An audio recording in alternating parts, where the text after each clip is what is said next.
he'd be there purring away at me. And then all of a sudden he'd go...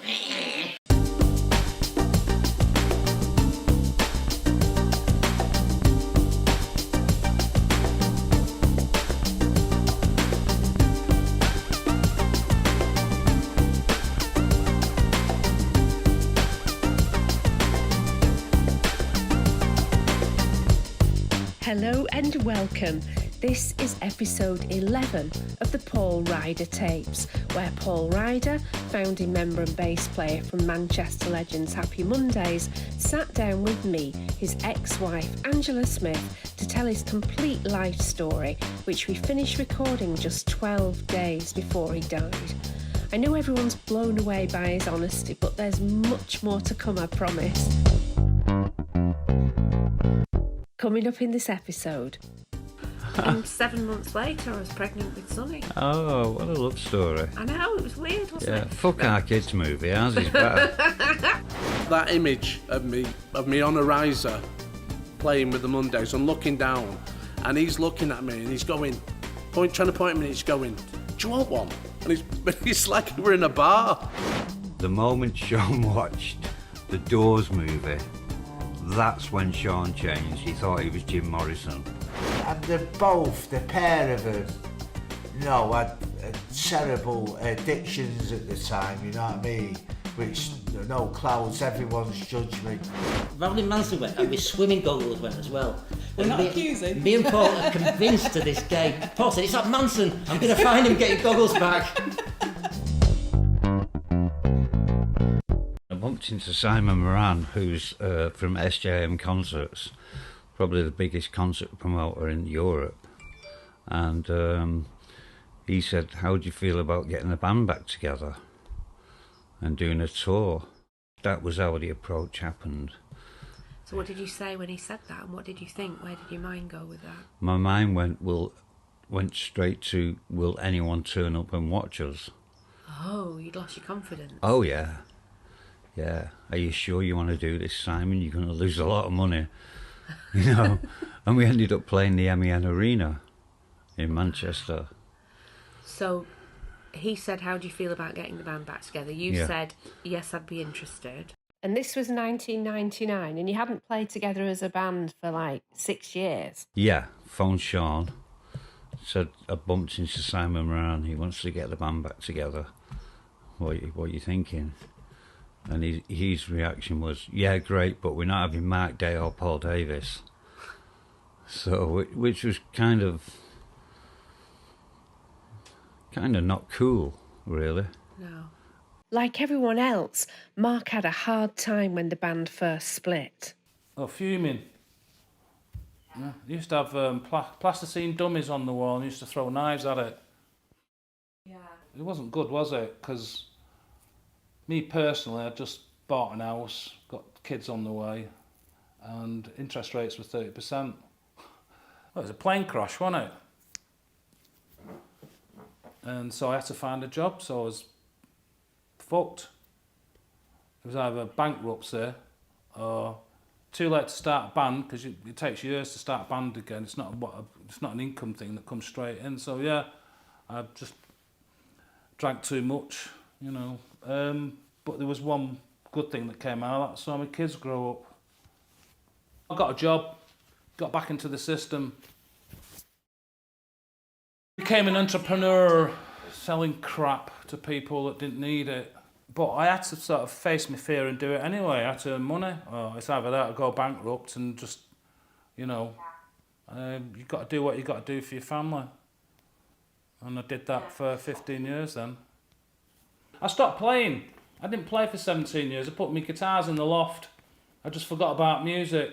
I didn't do anything. I just hated it. It left a really bad taste in my mouth, and I didn't want to get involved. So I didn't listen. I didn't care, just... And Bez too was devastated when the split had happened. They're both, the pair of them, had terrible addictions at the time, you know what I mean? Which, clouds everyone's judgment, you know what I mean? Me and Shaun at the time always thought it was a terrible mistake by the rest of the band, you know what I mean? They should have stuck on, because we fought tooth and nail to keep that band together at the time. The frustrating thing for me is that, you know, how nobody could see what they'd got, you know what I mean, and couldn't see beyond the fucking, that moment, you know what I mean.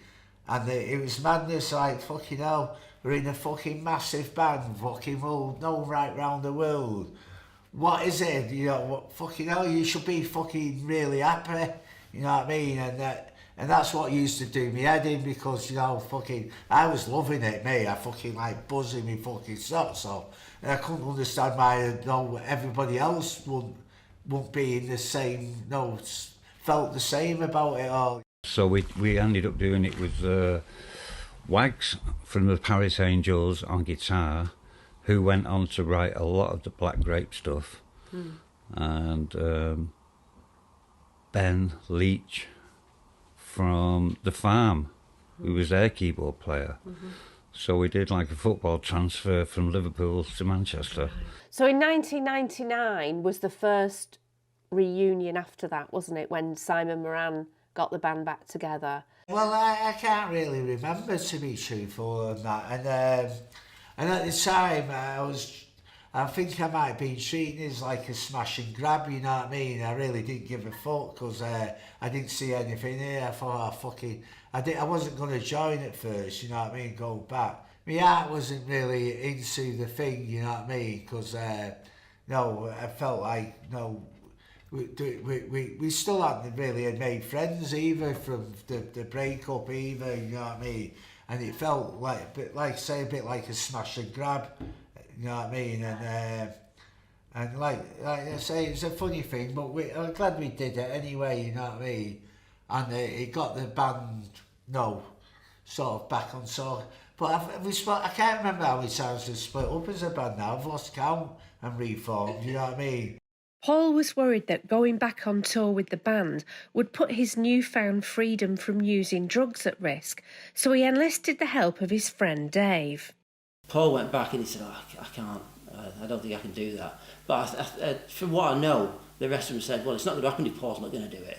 The issue was whether, going on tour, there would be temptations for him to get through the tour. So he asked me to go along, just to make sure that he stayed on the straight and narrow.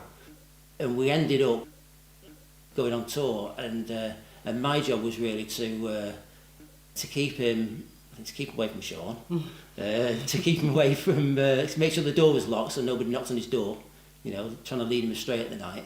And that was pretty much my role there. And how good was he at staying on the straight and narrow? Did he test you much? Other people thought, well, you know, this is what there's Paul's here, so you know it's going to be how it was. And I think I naively thought he's only going to do it if he can do it, you know, straight. He's been through so much shit. He's not going to go back there. But then I kind of thought, well, is that realistic to think that? I think that he probably genuinely thought he would have been able, that he could do it. He's not really ever been a person that was particularly resilient in terms of those temptations, and I can just imagine the pressure of, because it was the first real big comeback, wasn't it, with the whole original, well, as mostly of the original lineup there, and that was a massive, massive test. I think at the time, correct me if I'm wrong, but I think he was still drinking at the time to stop him from taking drugs. Subsequently, he learned that you can't really drink if you're a drug addict, and I think that was part of what the battle was for him, was that he was still drinking a massive amount and thought that was okay as long as he didn't pick up drugs. Gaz's mum, Sandra, had a special tool that she could consult to find out how successful their comeback tour would be. You've got a crystal ball. I've got a crystal ball. You have, haven't you? Yeah. You came to my kitchen in Worsley, and do you not remember? Oh, did we? Yes, I remember. It says I don't remember. I do. You do? You said I don't remember when I said to you when we did that. I did. When Angela said that, I don't remember that. She's daft. She'd probably had too many vodkas. I'm not. And then there was Lea Mullin as well, wasn't there? And Lea Mullin, we had Lee on percussion, which is great. Lee's a great percussion player. Went on to do George Michael stuff. I first met Paul on my audition for the Happy Mondays. Tracy bought you a crystal ball, didn't she? Oh, yeah, she And did. she I've got charges crystal it ball. up. Oh, it's lovely. It's a good ornament. And it would have been in 99, that would have been. So that would have been, there would have been a room in Greenhouse Studios with myself, Paul, Ben, Leach, the MD, and Gary Whelan. She charges it up though, don't you, in the garden? Yes. No, why do we have to bloody charge it up? It's not electric. It's just glass. I already knew Gaz anyway. I had because I'd done some recording with a band that Gaz was involved in called Delicious previously. You tell me you had to charge it Oh, up. I don't know where you get some of these things from. And so I already knew Gaz, and Gaz thought it'd be a good idea for me to come down and have an audition because they were talking about using a percussionist from London. And he wanted me to come down and meet Ben. And Paul turned up, so it was like a rhythm section rehearsal. It's not electric, so you plug it in. No, I know it's it's beautiful not. glass. Oh, it's lovely. Well, why would I charge it up in the garden? I don't know, but you told me you had to leave it in the garden. Perhaps it was to get the moon on it or something. I don't know. I've never done. Oh, the sun. Could be the sun charging it up. That's where you got confused. What, like a solar? Yeah. To get it hot. And we didn't really play very many of the sort of Happy Mondays songs. I remember. I think we just jammed, and Paul made me feel very easy very quickly. And when I talk to it, man, nothing ever happens. But when I talk to it, I feel better. Oh. And after us playing for maybe around 40 minutes or something, he said, "Right, welcome to the family." He said, "That's it." He said, which made it, even before Ben said it, he said, you're in the band. You're lead percussion in the band. Sometimes I talk to it and it's nice. And if I want something, I'll go, "Are you there?" You joking? Aye. Well, I'm asking, is it there? Might not be there. Might be anywhere, mightn't it? You've got to ask, haven't you? So, are you there? Nobody ever answers me. If somebody did, I'd throw it in bin. And then there was Nuts. Oh, Nuts. Our kid's protege, Nuts. Nuts is a rapper, he's a programmer, he's an entertainer, he's a singer, he can do anything. He was really bigging up Nuts to come to rehearsals. And Nuts arrived at rehearsals, and it was like, okay, what are you going to do? He's got a speaking part on the record we brought out in '99. The Boys Are Back in Town. Right, Rowetta was there too in this incarnation, wasn't she? The band. Oh. Yeah, she was. Yeah, she must have been. She must have been. Yeah, '99. Yeah, Rowetta was there. So go on. So the first thing that you did then was record a single. Simon got us a great deal, just on a single deal, with I think it was with London. It must have been with London, and they put that out, and that was a hit. We did Top of the Pops again. It was a Thin Lizzy cover. Thin Lizzy cover. Thin Lizzy was. I think we spoke about Thin Lizzy earlier. One of my go-to bands when I was 14, 13. It was a Thin Lizzy cover. But to me, I actually didn't realise that it was a cover version. It's so different from the original version of the song. It's almost like a brand new song. Yeah, that's why I like doing cover versions, because you can get the inspiration from them, but turn it into something new. Yeah, the worst cover versions are when they're just like trying Copies. to be replicas. Yeah. But this was really... I can remember hearing it several times and not realising that it was a Thin Lizzy song. Yeah, that's it. Even the chorus, like, it wasn't the same melody or anything. It was completely different. No, it was inspired by Thin Lizzy's version. Yeah, of course. Mm-hmm. Yeah. So, what was it like when you first went back into the studio after not being... How many years had gone by at this point? We're in 1999. You'd originally split in, what, 93-ish? 94? Ooh. Had you been off for about 5 years? Yeah. We went back in with Oakenfold and Osborne. Right. They did The Boys Are Back in Town. Oh, okay. And it was great. We was at this residential studio, because you was there. Yeah. It was a nice residential studio with meals at certain times, and it was all plush and cool and groovy. Yeah. And we had Oakenfold and Osborne again. Rowetta had a bit of a disaster soon after she arrived there. Because I left my cigs in the hut bit where I think we had something to eat. Went back into the studio, and I went back to go and get my cigs, and I stepped into they call it a pond, but it was a lake. It was a lake that I thought was a path, and my leather jacket that I'd got when I was with Horse in a TK Maxx type shop got drowned full of duck shit. So how did it feel when you first met up with everybody again? I mean, obviously not Mark and PD, but there was Gaz, there was Rowetta, Shaun. What was that like? You remember? That was all great. Everyone was getting on quite well. Everyone was getting on really well. Studio session was great until Shaun brought his mate down, who robbed everybody's rooms.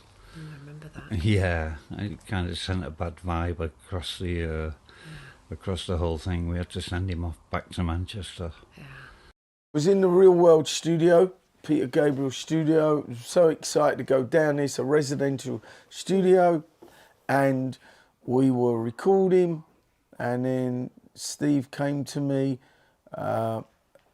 and said that a bunch of his belongings have gone missing. And I'm like, what are you talking about? I checked the whole room, stuff has been stolen. Wallet, money, and the band were there, the band's entourage were there, and then I pulled Shaun to the side, and I was like, listen, we got a problem here, unless this wallet and money's put back within the next hour, we're walking, and I'm never going to work with you guys again. You don't fucking do that. That is disrespectful, rude, and who fucking steals anyway? I mean, where's your head at? And let alone the producers who... Making the album, yeah. Really? Is that where we're at now? Have we got this low that we're doing this? So I'm like, I'm out of here, man. And I said, Steve, we're going. It got resolved.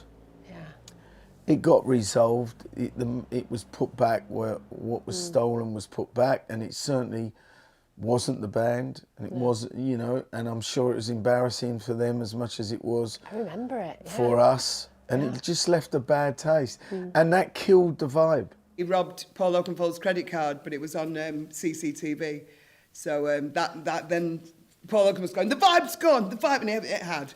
The vibe had gone. It was over then. Even when we were trying to do it, it was like, oh, fuck it, man. Can't blame it on why the record wasn't brilliant. I did enjoy the dirty version where Shaun just ranting. I don't want to be here.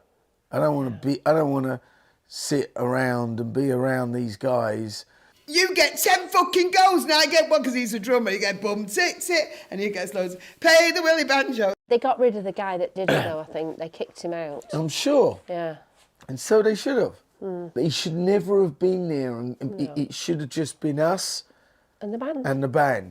Did you go there? I remember Horse was just quiet. Yeah, we just got back together at that point. Oh. Yeah.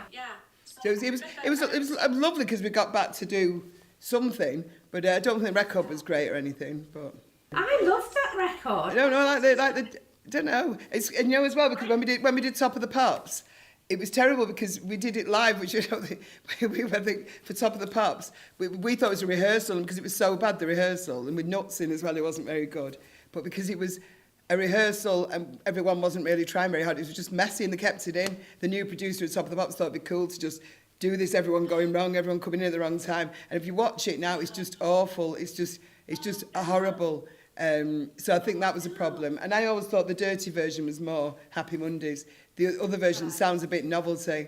Guess who's just come back to... It's a bit novelty. The boys, but we did it on TFI Friday, who did it well. I loved your bits in that song. I mean, that was... And the voodoo, I've been voodooed with Bez did. Ooh. So the boys are back. But it was just a thought. Shaun's was a little bit novelty. Shaun's... I like the dirty version, as I said, but it was just down the Reno, smoke and chill ya. That was a little bit too... I don't know. Yeah, a little No, bit. I know yeah. what you mean, but I didn't even realise it was a cover version until like a year later. Oh no, because I love the original as well. That's another reason why I just thought we could have done it more dirty, more messy, more rocky, more punky. Yeah. It was a little bit too pop, and I think it had gone from Step On to really pop. It had gone really poppy, like Busted. It was a bit too, not Busted, but one of them kind of bands for me. Yeah, and I don't know why it did. But I do think it did affect it when Paul bought that card and everything. The vibe had gone. That was strange. So, also during this period, that was when we met up again, wasn't it? We met up again, yeah. You'd just reformed, or it had just been announced in the press that the Mondays were reforming, and I'd just started a production company. Right. So I remember I had the phone number of your dad because he'd been the tour manager in Iceland. Yeah, yeah. And Factory were no more, so I couldn't call Factory. Mm-hmm. So the only number I thought to call was your dad's number. Mm-hmm. His landline. His home number in Madchester. Which they still have. I know, well, it's still your mum's number, isn't it? Now? Yeah, 40 odd years later. Yeah, we won't say what it is. No. And I remember phoning, and it went onto the answering machine and leaving a message saying, it's Angela Smith here, you might remember me from Iceland. It was 9 years before Wow. that I'd met you in Iceland.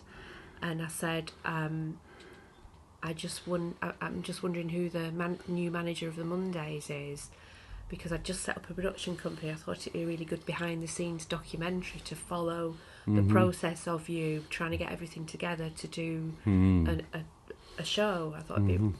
And left this message, and then I got home that night. I must have given my home number. You must have done, because yeah. you phoned me up. Yeah. And I had no idea you were living back at your mum's and dad's at that point. Mm-hmm. And you said, "Oh, has it really been 9 years?" Oh my Do you remember? God, We had that conversation. We were on the phone for like 3 hours. 3 hours, yeah. And you said to me, "What are you doing this weekend?" And I said, "I'm going to Thailand actually for work." Oh, that's right, yeah. And you said, "Well, when are you going?" I said, "Saturday." He said, "Well, what are you doing Friday?" And I said, "Nothing." And you said, "Can I come down to see you on Friday night?" Yeah. I was like, "Yeah, all right then." Yeah. And you came down. I just bought my new Volvo with pop-up headlights. I remember that car. Yeah. Yeah. We've been paid. Suddenly I had money back in my bank account. And it's like, oh, it's time to get a new car. And I went to see this car. And the guy had fitted an extra ashtray. And I thought, this is great. I've got 2 ashtrays. I've got to buy this car. So I bought it because it had an extra ashtray fitted in there. Funny. So you drove down to London. I think it was like the next day. The next day, yeah.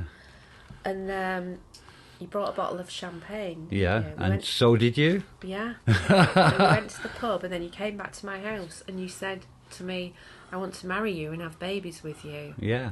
And I was like, oh, all right then. Yeah. Can we have a white picket fence and chickens? Yeah. Yeah.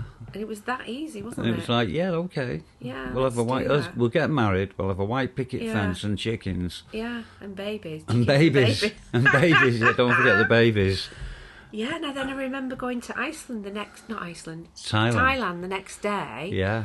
And seeing my friend Darren there, who also happened to be in Thailand, and we were staying at the same place. I remember saying to him, "Do you think I should get pregnant straight away? Or do you think I should wait?" Seriously, I did.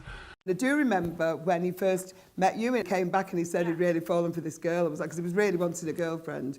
And I don't think he thought he'd get a girlfriend like you don't. But I just don't think he did think he'd get one because his marriage had split up and everything. And I remember him being really besotted with you when he came back. They'd met this girl who worked for MTV. And I remember me and Shaun came and stayed at your house actually in Islington. And 7 months later, I was pregnant with Sonny. Oh, what a love story. I know, it was weird, wasn't it? Yeah, fuck our kids movie. Ours is better. And I remember when I got back, you met me at the airport and you had a Lacoste dress in a box for me. Oh. As a present. Very smooth. Yeah, I was a smooth operator. You were. So when I had the champagne and you had the champagne, obviously I knew nothing about the intervening years. I knew you were back at your mum and dad's, but and I think you told me you'd had a nervous breakdown, but I had no idea you were a heroin addict. No. Or an alcoholic. No. I learned pretty fast though. Yeah. It didn't take me long to realise. I remember when I got back from Thailand, you were there. And when we woke up in the morning, you were like, I'm just nipping over to the pub. Oh, it was great. You had a pub Across the street facing your house. Yeah. I thought, this is great. Pub right across the road. I was like, it's a bit early to start with beer. Yeah. And then we went for a meal with Laura and Ben, the keyboard player, who I'd helped fixed up with my friend Laura, who I worked at MTV with, who'd come to Iceland with us. That's right, yeah. She started being in a relationship with Ben, and the four of us went for a dinner to a restaurant just down the street. I remember, yeah. And you drank so much Sambuca, wasn't it? Yeah. Do you remember that? I was very, very sick. And you were so sick, you had to have a bucket by the bed because you were throwing up, and I thought, I think he drinks too much. That was the shape of things to come. Yeah, I didn't really know much about alcoholism at that point. I thought you just liked a pint, like we all did. Mm-hmm. And at that point, I know you weren't doing any drugs. No. And if I'd thought that you were, would have been scared off, I'm sure. Oh, yeah. It was about 4 months later when I finally realised that something was wrong. But by that point, I was in it. You was in it. And I didn't know anything about how to deal with an addict. Oh, do I apologise right now? I'm sure I've apologised on a million occasions. Well, it wasn't your fault, really, was it? No. I have to take responsibility. I was the one that put myself in that position and didn't walk away. Mm-hmm. But I'm glad I didn't walk. Like, with hindsight now, like I said before, all of the adversity we go through makes us what we are now, and without that, you don't grow and learn, do you? No. So where are we right now? We're in Los Angeles, right? Just down the road from Hollywood. Yeah. It's winter. Yeah. Although it's spring in a couple of days. It's winter, and it's like 80 odd degrees outside. There's not a cloud in There's the not sky, a cloud is in there? the sky. Yellow. Yeah. And we're sitting here chatting about it many years later. 23 years later. 23 years later. Yeah. And life couldn't be better. Yeah. For me, personally. And for you, I know. Yeah. Yeah. What? Let's stop. That was another half hour. Surely it must have been. That's a cliffhanger. I want to go home now. All right. Oh, I suppose you can. Fuck. Whew. Oh, it's getting deep. Good. It's good. I like it. I'd listen to it. It's good, isn't it? Yeah, I'd listen to it. Hello again. Aye. We're back. Are you ready for this? Not really, but let's do it. Okay, so what I decided to do, because there's been a lot of controversy about things that have been said in various books. Oh, God, yeah. I decided that it might be a good idea to read some of the books. Okay. But I haven't had a chance yet to read the books, so one of them I just picked up and opened a page randomly. Uh-huh. And I read this bit, and I'm like, I'm going to have to read this to you because it relates to what we were talking about last time about Barbados. Right. And I think if I read it to you, you'll have quite a strong reaction. Oh, my God. So are you ready? I'm ready. Yeah. This is from... I've never read any of these books. I flicked through them like you did and just opened up random pages and had to put them down because it was just full of shit. Yeah, okay. I mean, go on. So this is the book, Hallelujah, The Extraordinary Story of Shaun Ryder and Happy Mondays by John Warburton with Shaun Ryder. Oh, okay. So I've opened it on page, I opened it randomly on page 36. Uh-huh. And it's talking about Barbados, and Right. it quotes Tony Wilson, Oh, rest his right, okay. dear soul. So I'm just going to read you a little bit here. So this isn't Tony talking yet. This is the book talking. Okay. Okay. So we're not allowed to use me reading the actual words from the book for copyright reasons. But the gist of what I was reading to Paul was the book claiming that drugs weren't the only thing trashing the Mondays at that time, and that when they got to Barbados, the band's attitude had changed due to their success and the media. It then quoted Tony Wilson saying effectively that one of the reasons Shaun went off the rails was that he'd had his group for 8 years, and that when Shaun was doing his normal thing of directing the musicians, that all the musicians stopped taking their lead from Shaun because they all thought that they were big and famous in their own right. I knew this would incense Paul, as I knew that Shaun had never directed the musicians.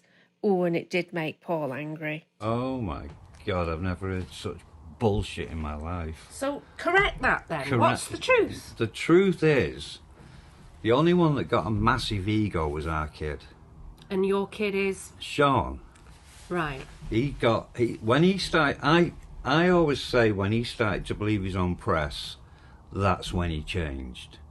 You know, he became a model in Penthouse in a bath full of bubbles with naked ladies. You know, and Gaz Whelan always says the moment Shaun watched the Doors movie, I think it was the Oliver Stone Doors movie, that's when Shaun changed. He thought he was Jim Morrison. Right. And he grew his ego and he believed his own press. But taking a lead from Shaun on the music never, ever, ever happened. And it never will. Shaun sang to the music we gave him, and it's as simple as that. But obviously Tony Wilson said that. Because Shaun's when you're in his presence, he's such a believable person because he's an extrovert. Right, so... And Tony believed it. Poor, bless his soul, Tony believed him. Right. What an absolute load of bollocks, taking a lead off Shaun. Never. Never in my fucking life. Okay. From the band starting, it was always Paul's band as far as I'm concerned. Yeah. And I think when you become successful, if you're the bass player, it doesn't become your band anymore, you know. And that's just the way it is, you know. And it's a difficult situation. I think that he kind of lost control.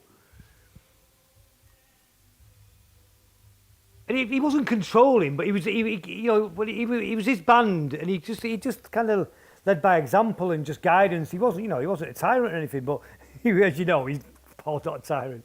He couldn't be bothered for a start, you know. He couldn't be arsed, not the energy to be a tyrant. No, but he kind of lost that kind of the direction of thing. And I think when fame happens, and I don't think he didn't want fame. I think he wanted recognition. Yeah. And I think he's got it posthumously, but I wish he'd have got it, you know. And I think, but though he'd been deeply embarrassed about it, you know, wouldn't have been able to deal with it. It was very frustrating to think that Paul was such a good musician, and yet he didn't seem to get the recognition that he should have got. Communication-wise, I think we did the music and Shaun did the lyrics and singing, and I look back and I think, well, he must have felt as an outsider. So we put that one to we could sit here for the next 52 weeks, an hour at a time, putting these books to bed. Okay, well, I'm going to read the rest of them. Yeah, and please I think I have a pretty good idea of what's true and what isn't, but I'll check with you and we'll put a few more you've known me a very long time. You know what the truth is. Yeah, I've known you, well, originally I met you in 1990, so I've known you for 32 years. Right, okay, so you got a good idea of what went on. Yeah, I think I have a good idea. And I did witness a lot of it as well. Yeah, I think that's why you're good at getting stories out of me, because I wouldn't tell them to anyone else. And I know all the secrets. Yeah. But taking the lead off Shaun as musical director, what a crock of shit. That one makes me angry. Yeah. That one makes me really pissed off. I knew it would. And really pissed off because Tony's dead and he didn't know the truth. You tried to tell him though a couple of times, didn't you? Yeah, but I'm not a powerful force like Shaun. I think I'm a bit more laid back. Right, absolutely you are. More laid back. You know, I ain't Mr. Angry, although that made me angry.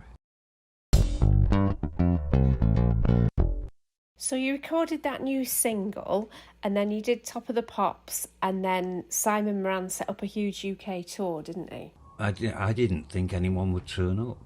Right. And he was saying, no, we'll do the Manchester Evening News Arena. Yeah. And it was like, Simon, you're off your head. No one's going to turn. You know, God bless him. He was right. Yeah. And we would have had lots of photos of that Manchester gig to show you if Paul's mum, Linda, hadn't had a bit of a calamity with her phone. I've lost loads of photographs twice. One when I chopped my phone in half in the car door, shutting the car door. And the last time when I dropped... you? Are you still in touch with Simon now? I saw him on the James tour we've just done. I saw him in Manchester. It was great to see him. Yeah, he was really jovial and happy that we was there, and it was really nice to see him. The last time when I dropped it down the toilet and couldn't rescue any, I've lost loads of photographs. So, the 1999 tour. So there must have been a moment when you all met for the first time. Can you remember what that was like? Yeah, in the. Oh no, not for that one, not 99. Because 99 we had Wags on guitar instead of Mark Day. Mm-hmm.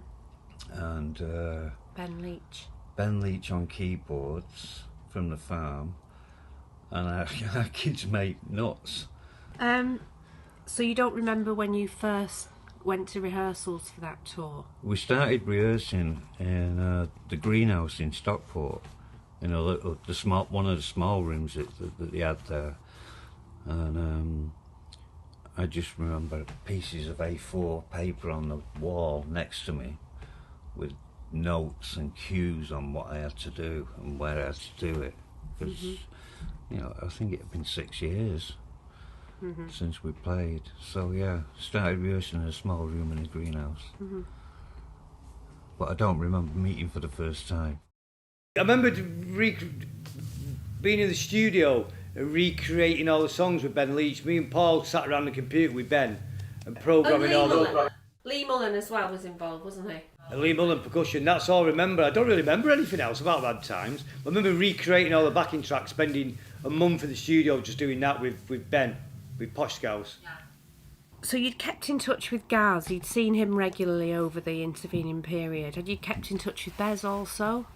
I didn't keep in touch with anyone, just Gaz, really. Yeah, okay, so it must have been a while then. So what was the mood like when you were rehearsing for that tour? Was everybody like super nervous? What was it like? I was nervous because Mark Day wasn't there, and I was worried whether Wags could pull it off. But Wags is an amazing guitar player. You know, a lot of Black Grape stuff was down to Wags. And he pulled it off nicely. So I was nervous about that at first, but once he got going, once we started rehearsing, and I knew he could do the parts, it was like, okay, this is going to be good. And it was good. You know, even though I missed PD and Gaz, PD and Mark, I missed them both, but we pulled it off nicely. Did you ever put pressure on everybody else to let them do that tour? Not really. I was still angry at Mark and PD for fanning out on me and our kid, which is what they did. Do you understand why they did that now? Yeah, of course I do. Many years later, yeah, I do. And you forgive them now for that? Oh yeah. They put up with a lot. Yeah. You know, putting up with Shaun just on his own is a lot. Yeah. You know. And they had not 8 years, so it was a good. What did Tony say? Shaun's band would be going 8 years. I think it was a lot longer than that, and it wasn't Shaun's band. Yeah. Yeah. Can I have a smoke? Yeah? Okay.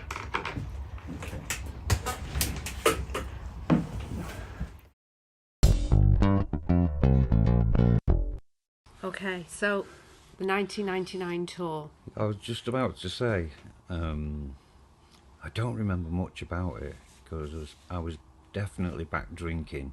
One of the funniest things with Paul I've never seen was when he actually, because Martin Herbert was his tech, and he he told me one day, he said, Paul's going to have a keg at the side of his Ampeg stack. And I said, what? So he said he's going to have a Stella keg. And I went, what for? And he said, because so he can pull his own pints in between the songs. And I was like, I don't believe you. And honestly, that image of me on a riser playing with the Mondays and looking down and him pointing at me, and we're trying to start a song. I think we were trying to start Kinky Afro or something. And he's looking at me and he's going, trying to point at me, and he's going, do you want one?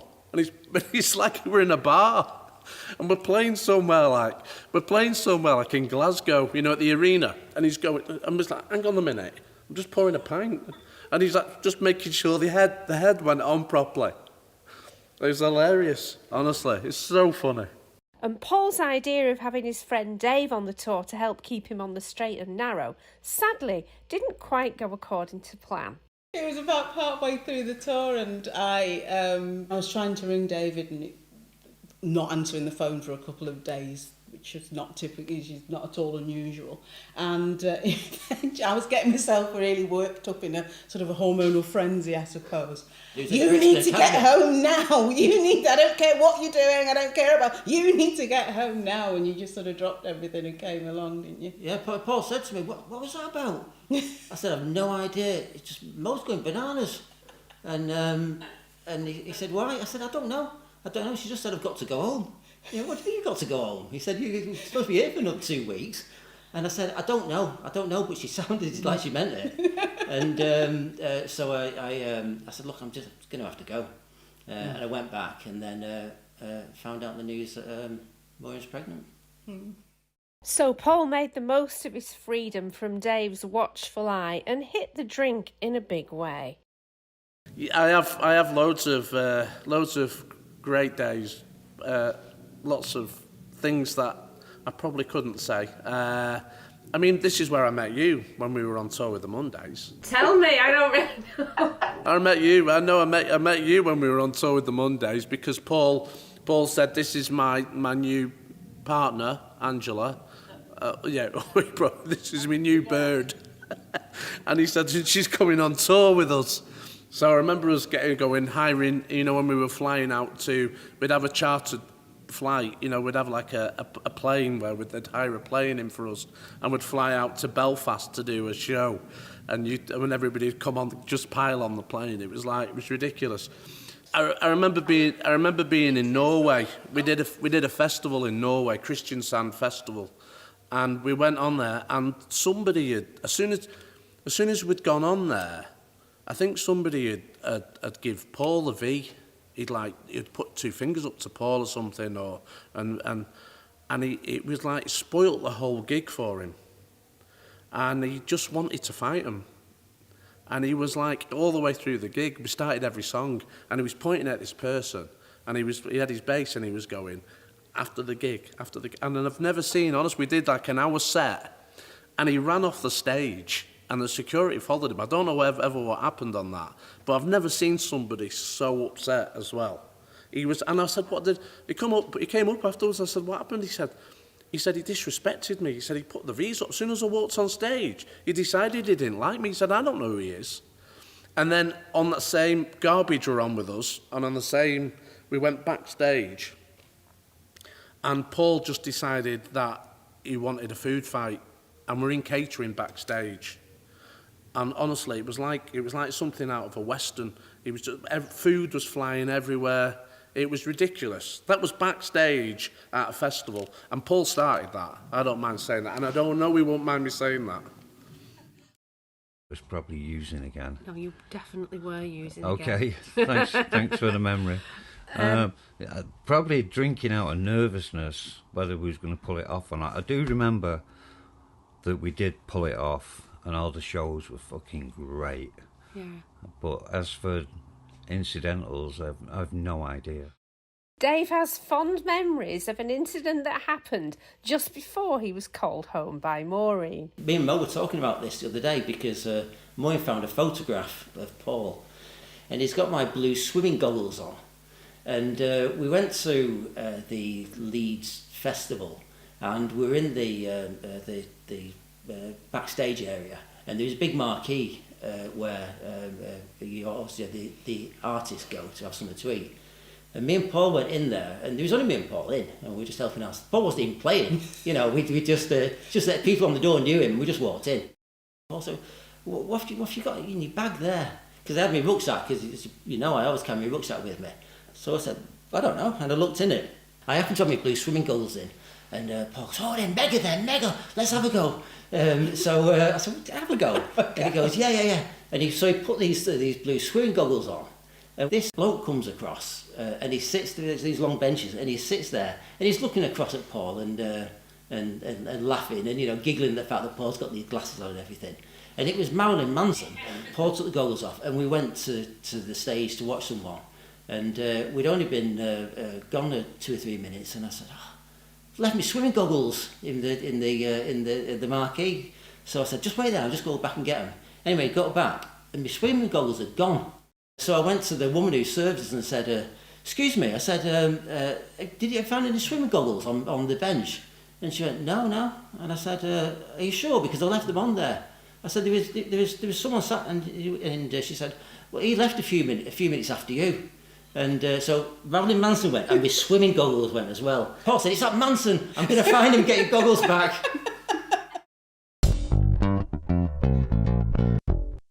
Paul was always probably the best dressed in the Happy Mondays, without a doubt. He was always like unbelievable. We'd come to rehearsal and he'd have a new jacket on or a new pair of shoes that he bought that morning. You know, he always looked really smart, and I was always saying to him, "Where'd you get that? I always saw a professional side of him, and he was always, everything he ever said that he was going to do with me involved in it, he did. So he was always, you know,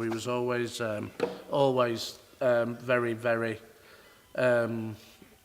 courteous, and he was always very professional, and he was a friend. I considered him as a dear friend, you know, and he was somebody musically who I always had a good time on stage with. I never had a bad experience with him. He never ever had a bad word about anybody, and that just shows you the quality, and that's how I'd like to remember him. Of a great, really nice person, great musician, had great ideas, and he's going to be really sadly missed by everybody. Coming up on the next episode. He said, "Don't buy that, you'll hate it. It's a terrible house. It's a terrible house." And we found out the guy that owned it used to have sex parties there. It was like, "We've definitely got to have this house." Horrible arguments, horrible things being said while we were on stage. It wasn't a nice place to be in our band, I didn't think, 99 really. The cop car came along and I said, "Shoot the cops." Shoot the cops! Like, shoot them as in film them. We nearly got arrested. Yeah, don't shout "shoot the cops" loud in New York. But it was all over the papers. Yeah. When we did the later gigs, like at Murrayfield and a few of the other gigs, they would ban, the production would ban any of Liam coming anywhere near our dressing room.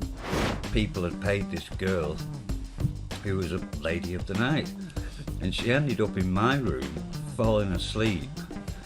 So I took the money back out of her purse. I don't think it was a good idea, because we could have got thrown in jail actually. It was robbery. If you want to hear even more talk about Paul and the Mondays, tune into my old MTV friend and colleague Steve Blame's fab podcast, Pop, The History Makers, where he talks to me about the making of the Paul Ryder tapes. It's not like a friend where a friend pisses you off and you decide you don't want to be friends with that person anymore, so you cut them out of your life. You couldn't do that with Shaun. There was still this bond, and it was a blood bond, I guess. He wasn't able to just cut him out and move on. There was always this thread of connection. But you say it was a blood bond and as a sort of reason, but you can detach from your family. You can say they aren't doing me any good, so I'm going to detach.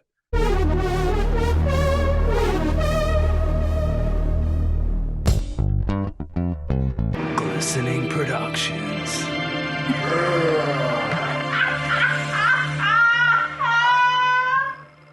Where he had his ball. He had his You know, it's getting terrible. I'll have to have a drink because it's going terrible, this. Can't go with this. And when did you find out? You never told me before. Have I not told you? No. It must be when you'd had a drink and you weren't listening to me then. No, Sandra, you've never told me. No, all right. But you're getting forgetful. Yeah, but I told you about bleeding 5 years ago. I wasn't forgetful then, and you weren't forgetful then, was you? Was we 5 years ago? No, we weren't. We weren't.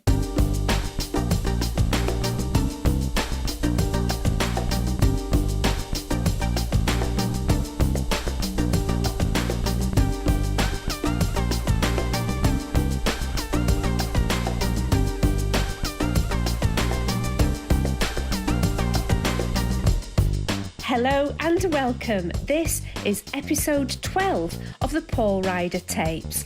I'm Angela Smith, Paul's ex-wife, and in the months leading up to his death, we sat down and he told his incredible, complete life story, the bare naked truth with an unparalleled level of honesty.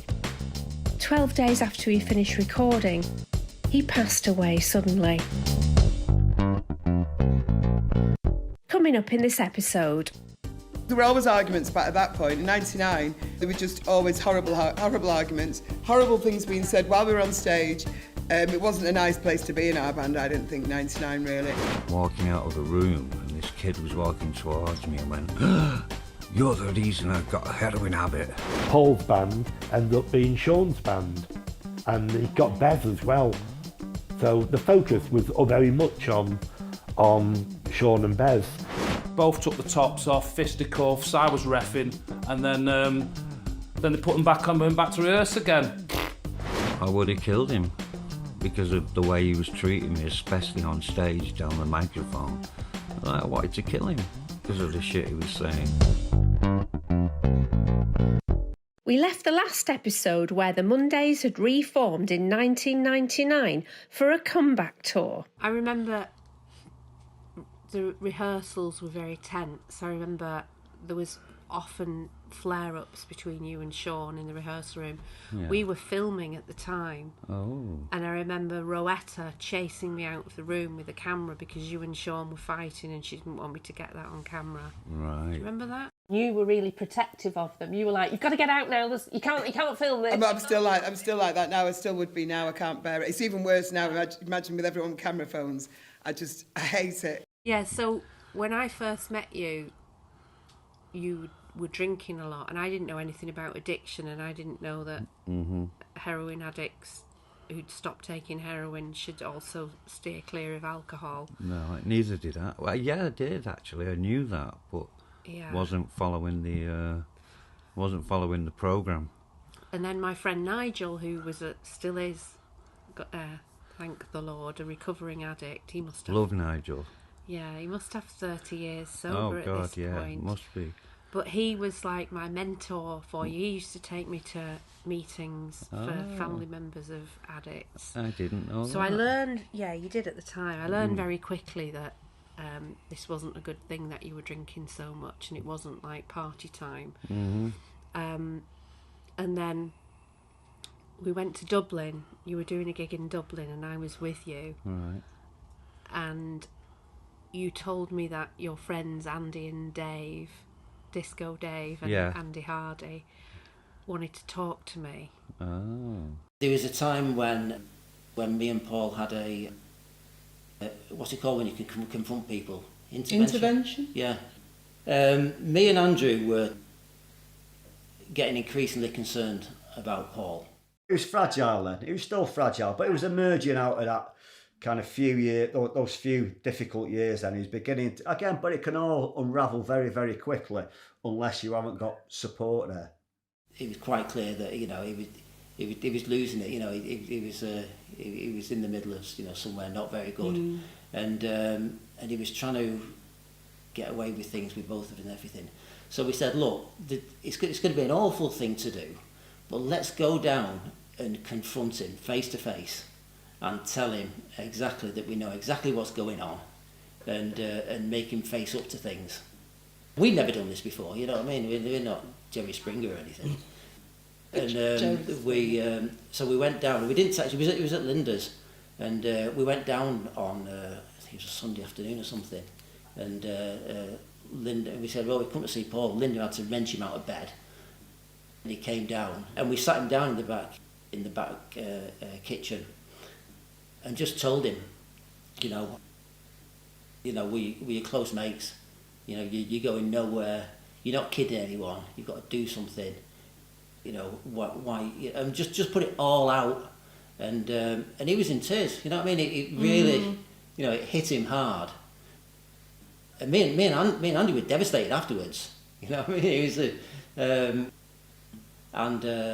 you know, we went away, not even convinced it would do any good, but at least we knew that we'd. But you needed to say it, didn't you? That was the thing. I think you needed to. We tried. Yeah. You said, if you don't tell Angela, I will. That's what I think happened. So he told me when we were in Dublin because he was frightened that you would tell me. Because we just said, you know. Well, it's just so unfair, isn't it? You can't start a relationship with somebody and you need to know that they know. And I said, what do they want to talk to me about? And you said, they're going to tell you that I've started using again. Oh my God, did this really happen? Absolutely devastated. Oh. Because I didn't know. I didn't know the sign. I know, I kind of sensed that you were a bit different, but I couldn't quite work out what was going on because like now I'd know a mile off. But I didn't really put two and two together, but you definitely changed. There was a change in you. And it was when we were in Dublin, you confessed to me that was going on, and that gave me, as a codependent person, my mission to fix you. Which lasted for about 17 years of my life, trying to... I couldn't have had a habit if it was in Dublin, because I wouldn't have known where to score. You didn't have a habit, but you were dabbling. Yeah. But that's enough, isn't it? You Of know course, it's a slippery slope. And I knew it would end up the way it ended up. And the way it ended up was you going into the Priory. Yes. Was that after a stint in, what's the one in Lytham St Anne's? No, that was afterwards. That was afterwards? The first one that I witnessed you going into was the Priory in Altrincham. Right. You did actually manage to get clean, and you came out determined to do those summer festival shows clean and sober. Yes. So you came out of the Priory, and you... The reason that I stayed with you was because you always expressed a desire to be clean and stay clean. You never went, okay, I'm just going to use. No. So I always believed that you wanted to be clean. Yeah. And that's what kept me in it, I think, because I wanted to support that. Yeah. So a newly clean Paul then had a string of festival gigs that summer that former percussionist Lea Mullin remembers better than Paul, particularly a gig they did in Japan. I remember as soon as we got off the plane, there was loads and loads of schoolgirls looked like schoolgirls with really short skirts on and white socks. And I remember Rowetta kicking off, saying, do not let any of them on our coach. I remember that. I remember going, do not let any of them on our coach. And she was quite right. But the whole thing, the Japanese thing, the culture thing is totally different to anywhere else. I've been lucky enough to go back to Japan a couple of times with other artists and since then. And it freaks me out every time I go there, to be honest. We didn't really spend that much time there. I remember we flew in from somewhere. We stayed on the tour bus at the airport and then flew out to Japan the next day. So we flew in from, I think we might have flown in from doing Galway Festival or somewhere. We flew in from doing a festival and then we stayed at the airport pub, which was the airport pub on the tour bus in the car park, and then flew out the day after to Japan because it was a really early flight. It was crazy. I remember doing Slane Castle, and I realised then that how much of good friendship Robbie Williams had with Paul. When Robbie Williams was massive, and he had just brought out Let Me Entertain You and all those, and I think it just had Angels and all those. And anyway, that was like 300,000 people or 250,000 people at Slane Castle. And Paul did really well. He managed to pull them all off newly clean and sober, despite the tension between him and Shaun escalating. One person who witnessed the tension up close was their tour manager's assistant and personal manager, Anthony Murray, also known as Muzza. We were really close to the pair of them because I was in the middle of them all the time. He was just cool as fuck, Paul. Never got annoyed. Might have been annoyed, but he never shown it. He never let Shaun know that it was ever affecting him. I just don't understand it, and I don't understand why. And Paul never did anything bad. Shaun's not. He fights with his mouth, and it's bullshit. From the minute Shaun was born, we knew he was here. We knew he was here. He never slept. He never stopped crying. And he was never still. And when I come to... And he was being thoroughly ruined. They told me I shouldn't have any more children for at least 4 years. When Shaun... now I know why. When Shaun was born, I came out in this rash all over, and they said it was shock. Shock. Paul would always wanted his dad to be right up on a pedestal. Shaun didn't. Right. Shaun kept Derek always down. Paul always pumped him up. Paul had a great relationship then. Whatever got on with Shaun and his dad was early doors, always fighting. But Paul never. The only fights they've seen them two fight was over Derek. When Shaun said something about Derek, and Paul would have none of it. Never fucking throw his guitar, bottle at him. That's the only time he'd get violent, straight away. And Shaun would do it on a regular basis. And they told me not to think of having any more children. Really? I was so traumatised for at least 4 years.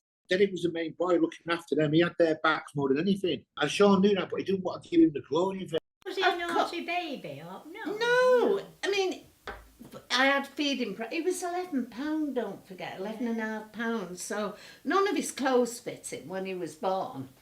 We had to cut a brand new baby in 90s with ragged sleeves where Derek had cut. Muzza had been working with the band since the very early days, and it took him a while to become a fan of the music after a friend suggested that they'd go and see them play. We went to watch him in Middleton, and at the trade centre, and I walked in, and it was the worst thing I'd ever seen in my life, Hans. Right? I was used to Pink Floyd and Doors and productions, and I know nothing Talking Heads. And this is on stage. Bezzy's falling all over. Shaun's falling over. The fucking noise. I'm like, oh my God, what the fuck is this? I got rheumatic fever. So I had to go back to my mum's for 3 months. Right. So he was being picked up and nursed all the time and played with and had all the attention. And I said to Derek, do you know what? This is getting ridiculous. The sooner we have another child, the better. But they were dead nice kids. We met Shaun and said, we'll come down the boardwalk. And that's when I met Paul, who was dead chilled out and dead laid back. I literally used to pray to God, please let this baby sleep. And I think God must have listened to my prayers too much. Because Paul was just the opposite. He always slept. I knew Paul was the one that had something about him. And they did, so I'm not disrespecting them, but you know who's there when Paul said Shaun said this is my brother, Paul. I was thinking, wow, 2 brothers in the band. And the band soon asked Muzza to work for them. But in those early days, he didn't join them for the love of their music. I wasn't there for the band because it was completely shit to me. And as I've got headphones on, listen, I've got Talking Heads and they think I'm dancing to them. But I'd have Tom Jones on and Glenn Campbell. I come from that type of thing with mum and dad, so I love that music. Loads of times he comes with a Walkman with fucking Glenn Campbell on, and I said, yeah. He go, what do you think? I go, it's mint, the tune's great. And he goes, he's fucking got Glenn Campbell, Little Green Apples on. And Paul used to just laugh. After touring for 10 years, taking loads of pills, I loved him in the end. Pissed and having loads of ease, yeah, anyone would. I did like him. Just for the benefit of the tape, I did like him. Yeah. Eventually. So I was pregnant with Sonny by this point, I think. So I was definitely in it. And I remember you saying to me, when I was pregnant, you said to me, I've got you now. Oh dear. I've got you now. That's sick. It was, wasn't it? It was really sick. You said, I've got you now. Oh, wow. Because you did, like, 18 years, we're going to have a connection through a child, whether we're together or not. You got me, you got that. You got a connection. Yeah. Wow. It was during that time that he met Jason Godwin at a self-help meeting, and Jason would go on to become one of Paul's closest friends. He come to a meeting in Hertford where I used to go as well. And I always remember it because Tom and Paul were sitting on the other side of the room. For the whole of this meeting, Paul was staring at me, and I was thinking, what's wrong with me? What is it? And after the meeting, you know, we went and had a coffee, me, Tom and Paul, and he said to me, he said, "Oh, I like your trainers." He goes, "I was clocking them in the meeting, your trainers." I was like, it's a funny thing, I was like into your trainers as well. And he took my number, and like at the time, you know, I wasn't, probably like most people in those meetings, you know, Paul as well, you know, I was really, really struggling in my life. And he called me the next day, and I was like, no way, he's calling me. What does he want? And I answered, and we're chatting away, and he's like, "Oh, it was good to see you last night," and that. And he said, "Do you want to swap them trainers you got on for my trainers?" Really? I didn't know. And that's how it started. And we went on for years after that, just swapping clothes, because we were around about the same sort of height and size and same foot size as well. So yeah, that's kind of the first memories I have of meeting Paul. The next thing I kind of remember is coming down to St Paul's Road in Islington, where I remember knocking on the door, Tom knocking on the door, because we was going to go out with Paul to a meeting. Yeah. And Paul opened the door, and you just walked out of the toilet. I'd never met you before, and you just literally found out that you was pregnant with Sonny. Yeah. So we turned up at the most inappropriate of moments, because it was clearly a special moment for you two. And we ended up going to a meeting and stuff, but that's the first time I remember meeting you both. We were supposed to go to a meeting, and he said, "Oh, I'm going to call round and see my mate, see Rob." Yeah. And I just thought it was his mate, Rob. So we went up to Notting Hill, me and Tom and Paul, and he knocks on the door, and it was Robbie Williams he was going to see, right? And I found myself in Robbie Williams' house with Paul and Tom. And before I knew it, he was inviting us to Wembley to see him play at Wembley with Paul. I think it was what I identified in Paul was that kind of social awkwardness, that kind of vulnerability, just feeling very fragile and very delicate, and an imposter syndrome almost, low self-esteem, all that kind of stuff. We shared it, and as I got to know him and that, I realized he was just as fragile as I was. And I think that's what drew us together. We were delicate souls. So the millennium, New Year's Eve 1999, you were clean at that point. Oh, right. You started going back to meetings. I think you'd done a second stint in the Priory. Yeah, I think. And I remember we celebrated the millennium in Manchester at an NA party. Oh, we did, yeah. Do you remember that? Yeah. With Rob F, who went out of his way, another one who went out of his way to try and help you, took you to meetings galore. Love Rob F. Big shout out to Rob F. Yeah. Thanks, Rob. Yeah, my goodness, he did. He went out of his way. He was doing up our house. Mm-hmm. So I got pregnant with Sonny, bought a house in Manchester, sold my house in London. Mm-hmm.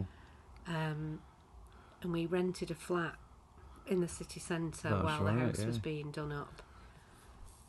And I remember one day you were clean, one day you went to buy a jukebox. Yeah, I remember that. Came back and you'd used again. Oh, you spotted straight away, didn't you, by them days? Yeah, it was bad. There was no getting away with it. No. But then again, it shows how strong the addiction is. Because I knew that you would know straight away, but it didn't matter. It just didn't matter. So you must have been really scared to come home because you'd know that there would be a fight. Oh yeah. What did that feel like? Awful. Still feels awful right now. It's painful. Yeah, it's important to own it though, isn't it? Yeah, you got to own it. You got to own it. And I often wonder what might, because a lot of people said to me that you would never stop using while you were still with me because I was enabling you just by providing you with a home and with comfort, with home comfort and somewhere to be. Well, we proved that wrong because we had 8 years of not using before we split up. Yeah, I suppose. Well, we'll talk about that later because I've got opinions about that too. Okay. Let's get back to the music. So then we had Sonny and you made a very big decision just after we'd had Sonny because you'd again managed to get clean and you said that if you carried on being in the band with Shaun, because relations between the two of you were fractious. Oh, very. I remember, at that time, very, very I remember bad. the then manager Neil Mather was responsible for getting Shaun off, for being with Shaun as he came off stage, and I was responsible for being with you when you got off stage. To keep so us you apart. didn't fight. Yeah. And the only reason we was going to fight is because he was goading me on stage. There were always arguments back at that point. In '99, there were just always horrible arguments, horrible things being said while we were on stage. It wasn't a nice place to be in our band, I didn't think, '99 really. I mean, I left in 2000. We all left because of arguments with Shaun. I think even Bez left eventually for a while. But yeah, it was just, I just remember it not being a nice place. What was he doing? What was he saying? Oh, our kid's a wanker, fucking shit like that.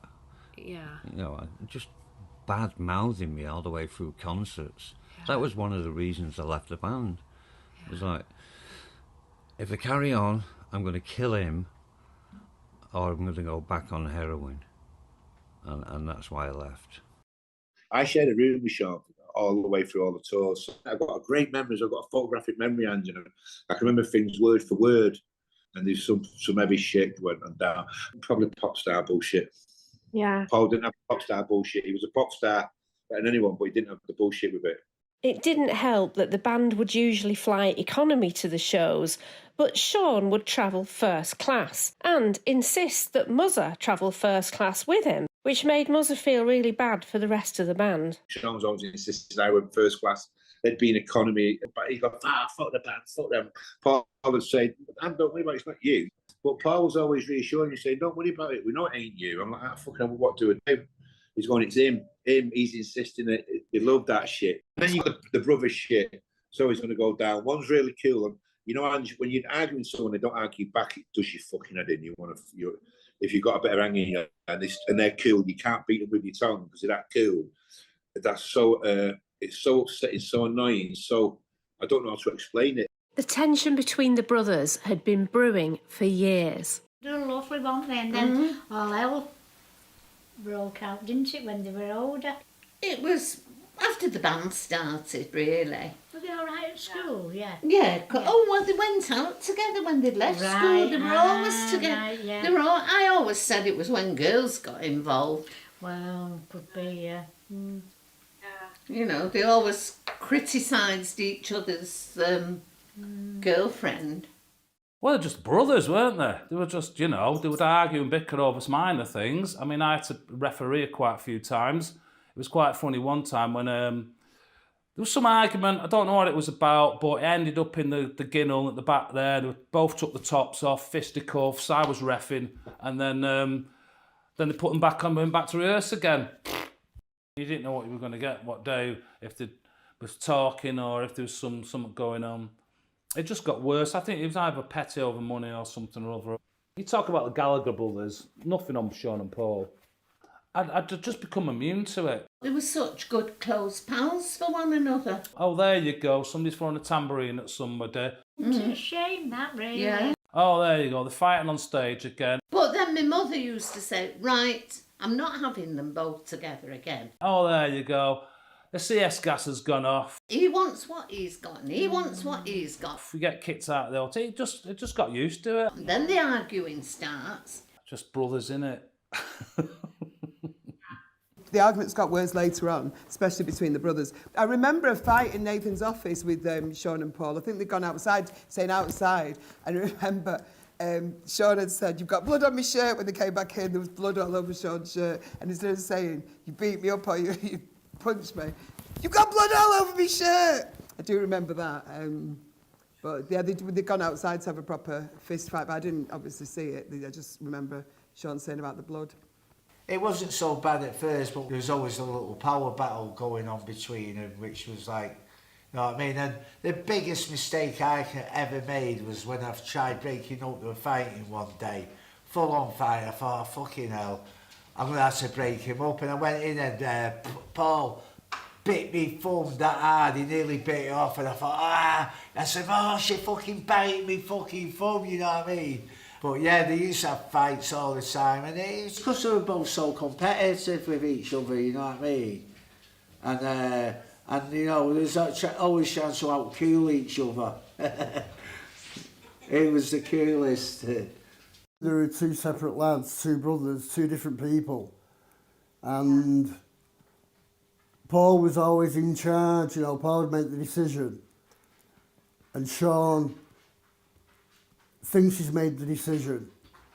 It was just like a power, you know, would sit with the band, the bass player, the guitarist, the keyboard player, the drummer, would do the music.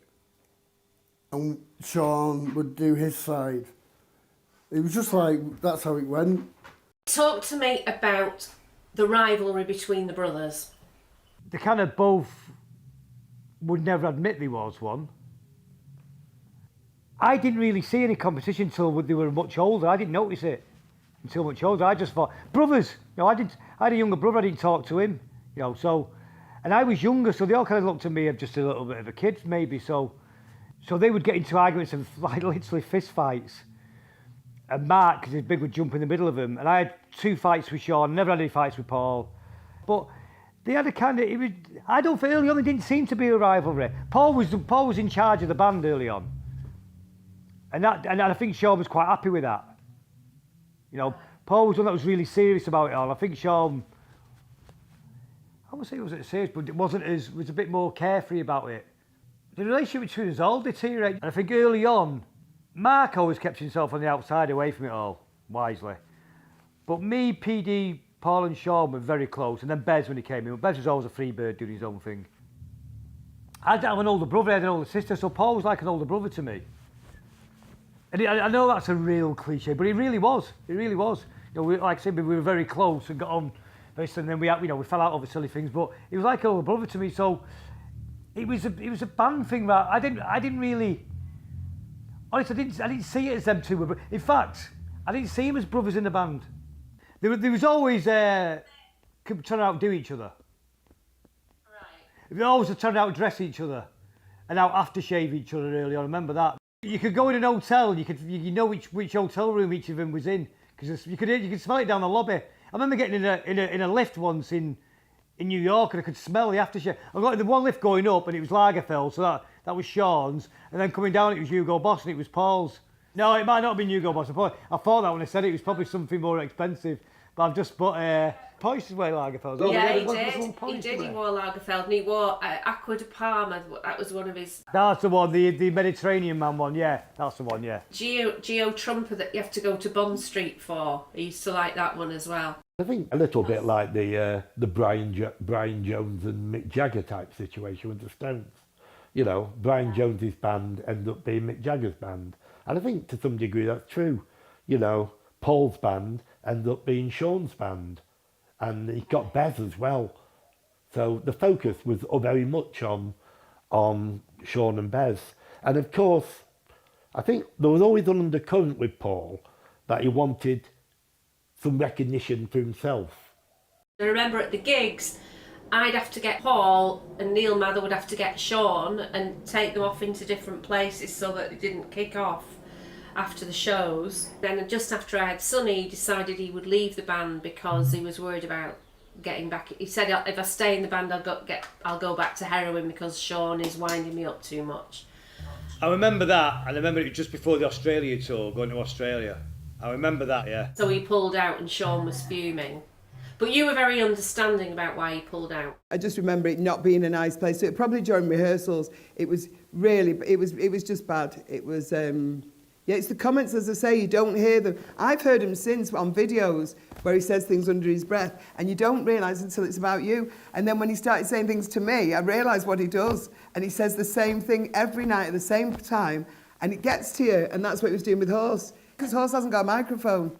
He didn't like it because I left. So you'd been offered a tour supporting Oasis. Yeah. And it was a big deal, that tour, because it was big venues. I think it involved going to Australia as well. Australia I missed out on, and the Oasis gigs I missed out on, but I would have killed him because of the way he was treating me, especially on stage down the microphone. I wanted to kill him because of the shit he was saying.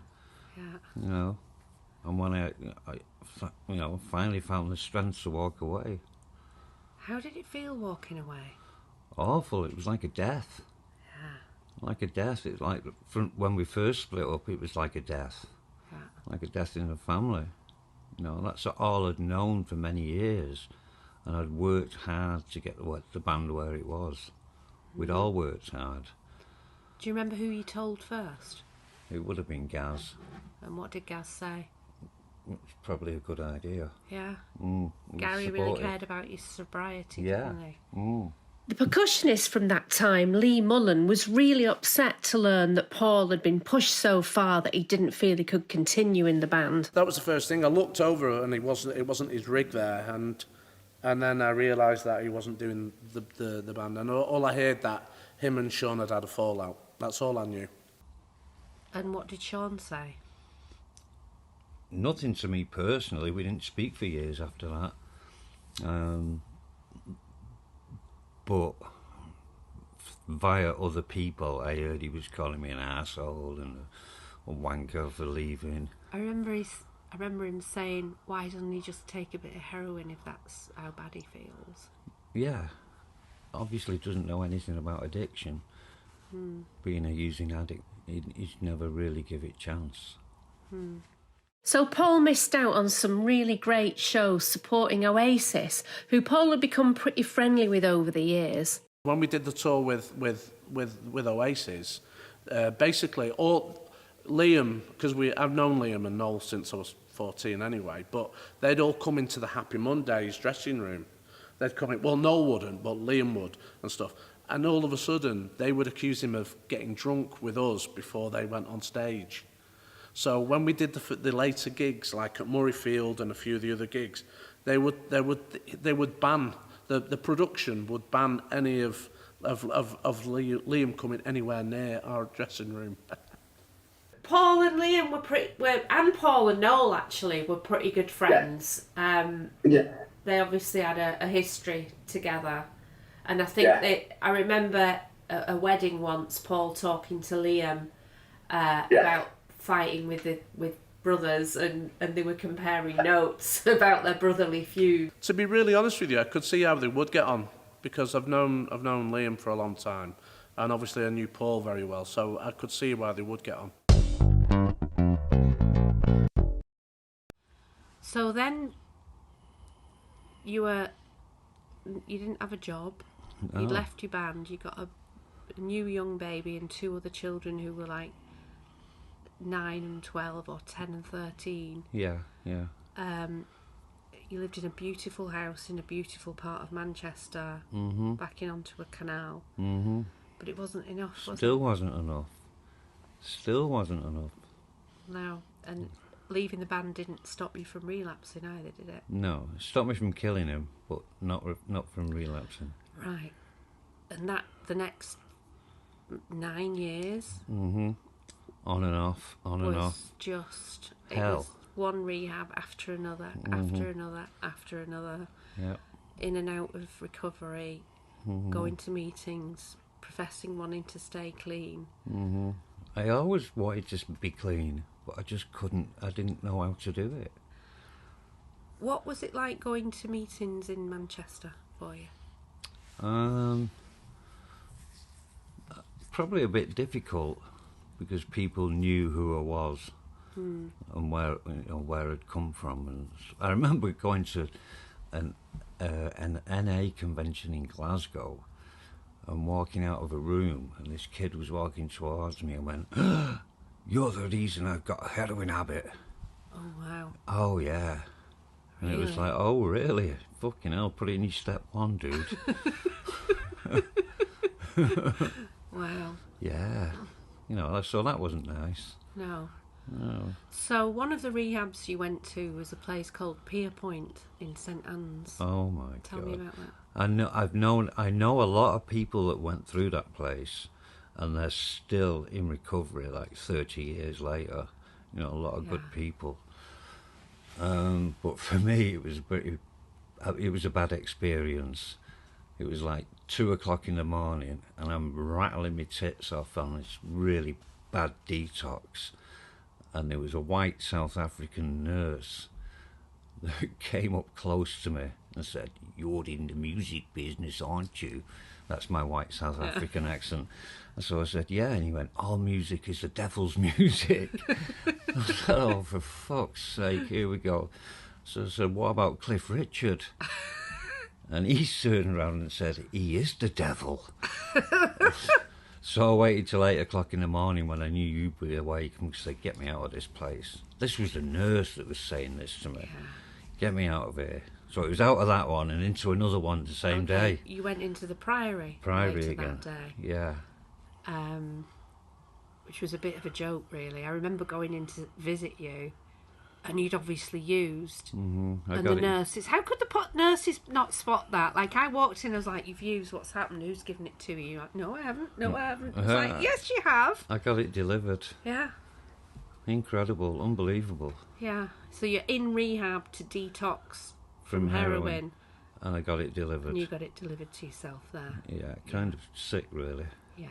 That shows how strong addiction is. Yeah. So you're paying thousands of pounds to be in a place. Yeah. But yet you Still sorted out used. your little supply. Yeah. Incredible. Yeah. And then after that you came back and relapsed again. Oh my God. And you ended up going to a place in Bristol. In Bristol, yeah. No, it wasn't Bristol. It was south of Bristol. Can't remember the name of it now. It was. It'll come to me. Yeah, but I only lasted a few days in there. I think I got a taxi to Bristol. No, well, this was when you'd, through the recovery circles, you become friends with Robbie Williams. Mm-hmm. And you went into a rehab somewhere in the southwest. That's right, yeah. And you decided that you weren't staying anymore. No. After paying thousands of pounds again. I got a phone call from them saying, "Oh, he's left." Mm-hmm. And I didn't hear from you for like 3 days. I had no idea where you were. So tell me where you'd gone. I got a taxi and I went to what's the homeless place called? You went to Bristol. Not Samaritans, Salvation Army. Yeah. I got a taxi to the Salvation Army because I knew I'd be able to get drugs there, and I met this kid from Leeds who scored for me, and I went back to his house and spent 3 or 4 days there using. Mm-hmm. But in the meantime, I'd phoned my friend Robbie, who jumped in a car with his driver and my mate Gary to come and rescue me from Bristol. And I said to this lad, "Don't be surprised when you open the door." And it was Robbie was at the front door saying, "Where's Paul?" I've come to give him a ride back to London. So Robbie Williams came with his driver and picked you up out of his drug house. Yeah, he rescued me. Thanks, Robbie. I never did say thank you for that, but thank you. Yeah, and he took you back to London and then put you on a train Mm-hmm. and called me and said, "Right, he's on a train Mm-hmm. on his way to Blackpool." Oh, actually, from there you went into Pierpoint. That's when I went into Pierpoint. Yeah, and then from Pierpoint you then went into the Priory. Mm-hmm. And then you came out of the Priory, and then the next 8 years was just you at home, depressed, really depressed. Yeah. Smoking cigarettes Mm-hmm. in your bedroom. Mm-hmm. Not really being able to look after your kids. No, terrible state. So one of the things Mm-hmm. that I did was we had a friend who had a house in France. Mm-hmm. And I thought it'd be a really good idea if we bought a house in France, because it'd give you a project and that might help you stay clean. So we went to France. And again, you're sort of in and out of using at this point. You had some good periods and then you had some bad periods. Yeah, yeah. And we went to France. Well, that you was right. It was a great project. I think we looked at 30 or 45 properties. Houses, and we bought the most expensive one. Yeah, like you do. The idea was to sell the big house and buy a cheaper one in Manchester, and with the difference buy a small house in France. Yeah. But we ended up buying a really big house in France. So it was absolutely stunning. Yeah. Still is. 8 bedrooms, 8 bathrooms, little cottage in the grounds. If anyone wants to rent it out for the summer, get in touch. We do rentals. We actually do still do rentals of the property, so check out the website and send us an email if you're interested in renting it. What's more, if you become a patron of the show by going to our Patreon account at patreon.com/the Paul Ryder Tapes, you can get a full 20% discount on any quoted Airbnb price for any available dates there in the next 12 months. So shopping for a house in France was kind of fun, wasn't it? That was great, yeah. Do you remember all the houses we looked at? Oh. One with all the dead flies in. Fly house. Never seen so many dead flies. It was incredible. It was like someone had died in there, wasn't it? Yeah. We didn't buy that one though, did we? We didn't buy Fly House. No. Instead, talk about the house we ended up buying. Well, there's this English guy showing us around. And he said, we told him we wanted to see this particular house, and he said, don't buy that, you'll hate it. It's a terrible house. It's a terrible house.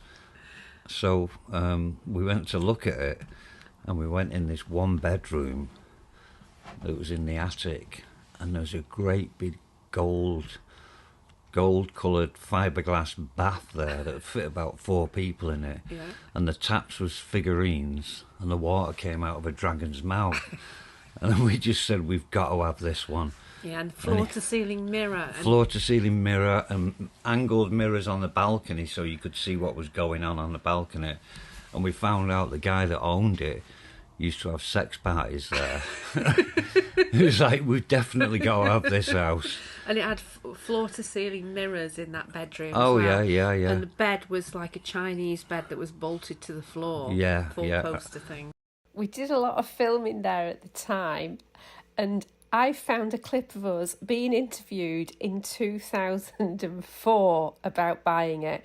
So this is like 18 years ago. After shopping for a little tiny house with no work needing doing, we've come back with a gigantic pile that has got 5 acres of land and about 8 bedrooms and needs loads of work doing to it. And I haven't got a clue about DIY. What's DIY? Somebody in the 70s presumably made it really modern, but that was modern for the 70s. So it's great on the outside, but it's pretty bad on the inside. But almost so bad that it's good. So what we want to do is hang on to the best bits of the 70s stuff. But I don't know, we're a bit then confused. Put some original stuff back in, but also have some stuff from the new millennium in there, like a glass staircase. Oh no, I don't want a glass staircase. No. Oh You no, will get what? a glass staircase. Oh. I'm excited. Because I've just been sitting on my ass for the past 2 or 3 years. So You don't sound very excited. I'm excited. There was a great in the far room, one of the living rooms. We ripped it out, but there was a great cupboard that folded out with a mirror on there, and it was perfect for doing cocaine on. Oh, I didn't know The that. cocaine mirror, yeah. I didn't know that. Yeah, that's what it was there for. And another reason we bought that strange house. Yeah. It was incredible. It was proper 1970s decor. Yeah, there's a Jason King suite, we called it. Remember Jason that? King, yeah, from Department S. Yeah, Jason King would have lived in that room. Yeah. Mega house. So we asked our friend Jason, who just happened to be a builder, and you might recognise him from ITV's 60-minute makeover, to come over with us and help us evaluate the house. We thought we'd do it up and rent it out to holidaymakers to help cover the running costs. When we went inside, it didn't look like it had any work done to it since about 1982, when the previous owner... the 70s. Or the 70s, yeah. So it was, and I saw that it was total rewiring, replumbing, and I was thinking, I cannot let them buy this place, yeah. And I was doing everything in my power to put you off of it. The wiring hadn't been touched since the 70s, the plumbing hadn't been touched since the 70s, the decor hadn't been touched since probably the 60s. And it was a huge sprawling pad, wasn't it? You know, and I just thought you was taking on way more, and you was expecting me to kind of help you renovate this place, and I was thinking, I don't speak French. If I come over, how are we going to do all this? And yeah, it just seemed like way too much. Yeah. So we bought that one, the one he said, you don't go to that one, you won't like it. We liked it. Yeah, it was great, wasn't it? Yeah. And it was massive. It was enormous. We had no idea what we were taking on. We were so naive. No idea.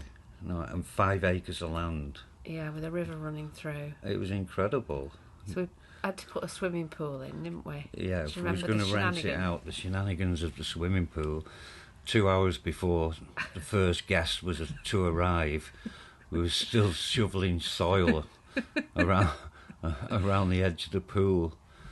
Ben Leach was helping us. You remember, the keyboard player from the Mondays lived up the road. Yes, Ben was helping us out a lot, man. Yeah. He was great. He was an electrician, he was a builder, he could do anything, Ben. Yeah. And then it burnt down. Yeah, we'll come to that. Well, half of later. it burnt down. We'll come to that later. That's a few years later. So we bought this house, and I was thinking, this will help Paul stay clean. It'll be a project for him. Mm-hmm.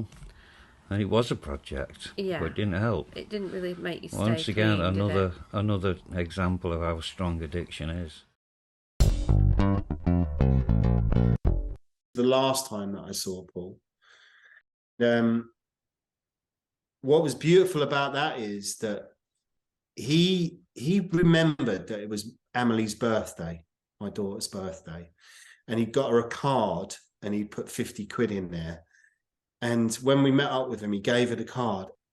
I didn't know that was the last time I was going to see him, because we was planning to meet him the weekend before he passed away at Alexandra Palace. We was going down to see him there, and that's when I was texting him, because it all came through via social media that, you know, Paul had died. That's the way I found out. Tom sent me a message saying, have you heard about Paul? And I knew when he'd sent me the message that Paul had died, strangely enough. And so I think I went on and had a look, and it was saying that Paul had passed away. We'd been texting like 2 or 3 days before that, you know, about meeting up and doing everything.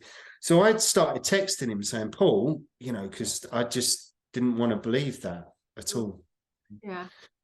And I had COVID at the time, and we was in the middle of a heat wave. So I was really ill. And it was just the most surreal. It was the most heartbreaking.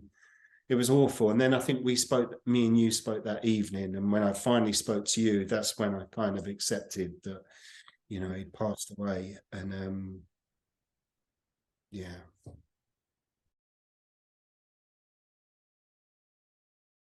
Even now, you know,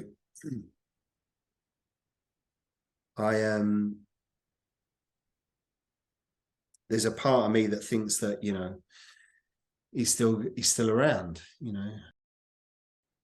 The impact he had on my life, along with yourself, Ange, is something that has, you know, it changed everything. It was a game changer. Just, you know,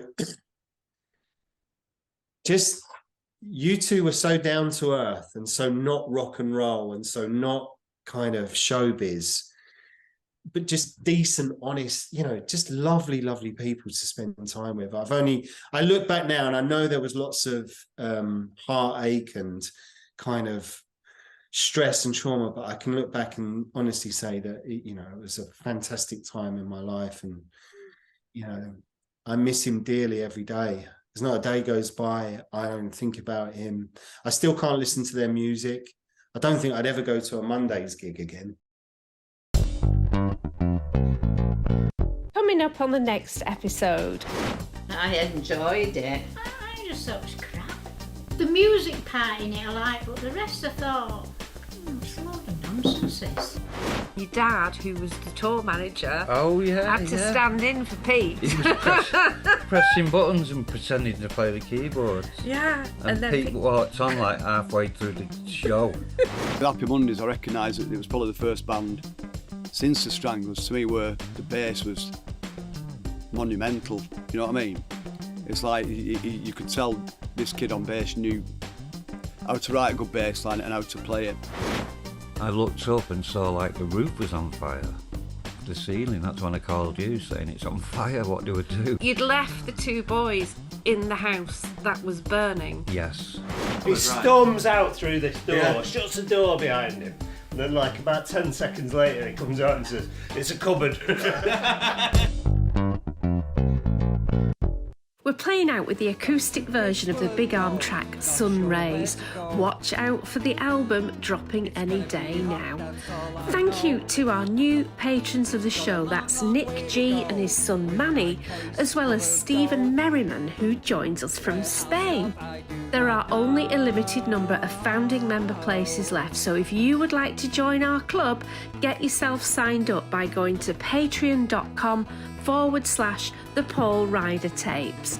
Visit the website at paulryder.tv for links to our socials and our shop where you can bag some fab merch. Thank you to the guests and thank you to you, that's you, yes, for being with us.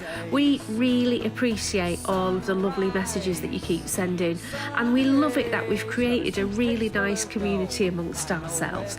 If you want to listen to the next episode straight away, then you can go to any podcast platform and hear it right now. Otherwise, we'll be back here, same time, same place, next week with the video version. The only thing left to say is, as usual, big thanks to the man himself who opened his heart and soul for this series, the one and only Paul Anthony Ryder.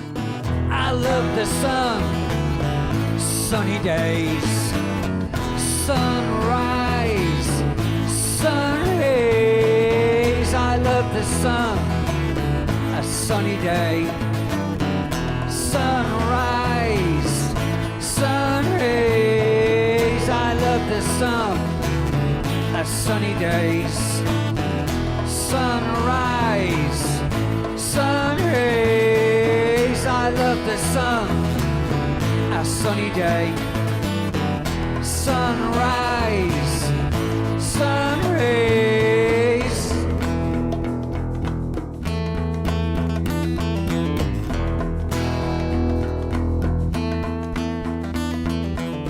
Glistening Productions.